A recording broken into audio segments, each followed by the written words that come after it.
রাষ্ট্রপতি বিতর্কে নতুন মোড়। এবার রাষ্ট্রপতির প্রোটোকল নিয়ে ডেপুটেশন চাইল কেন্দ্র। দার্জিলিংয়ের জেলা শাসকের থেকে ডেপুটেশন চাইল কেন্দ্র। শিলিগুড়ির সিপিকে ডেপুটেশন চাইল কেন্দ্র।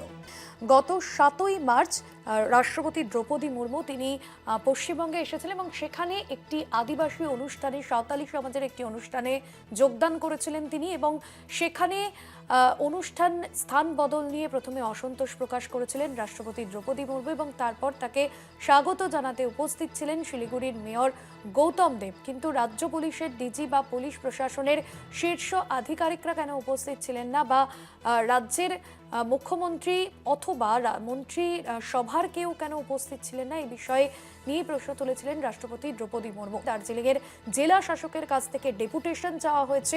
3 দিনের মধ্যে রাজ্যকে উত্তর দিতে হবে প্রোটোকল সংক্রান্ত বিষয়ে। শিলিগুড়ির সিপিকে ডেপুটেশন, দার্জিলিংয়ের জেলা শাসকের থেকেও ডেপুটেশন চাওয়া হয়েছে এই প্রোটোকল ভঙ্গের অভিযোগে। বিজেপির মুখপাত্র দেবজিৎ সরকার রয়েছেন ফোন লাইনে। দেবজিৎ বাবু, রাষ্ট্রপতি যখন 7ই মার্চ এসেছিলেন এখানে এবং সেই সময় প্রোটোকল ভঙ্গের অভিযোগ উঠেছিল, এবার শিলিগুড়ির সিপির থেকে ডেপুটেশন চাওয়া হয়েছে কেন্দ্রের তরফে, এটা কিভাবে দেখছেন আপনি?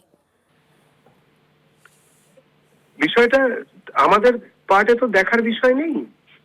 অপমান করেছে তৃণমূল কংগ্রেসের লোকজন, অপমান করেছে তৃণমূলের সরকার। দুর্ভাগ্যবশত যেটা রাজ্য সরকার হয়ে উঠতে পারলো না। মহামহিম রাষ্ট্রপতির সঙ্গে যা দুর্ব্যবহার হয়েছে তার মধ্যে একটা পার্ট হয়ে গেলেন দুর্ভাগ্যবশত এই রাজ্যের প্রশাসনের একাংশ। এই ডেপুটেশন ইত্যাদি যদি আগে থাকতেই শুরু হতো তাহলে এইসব জিনিস দেখতে হতো না।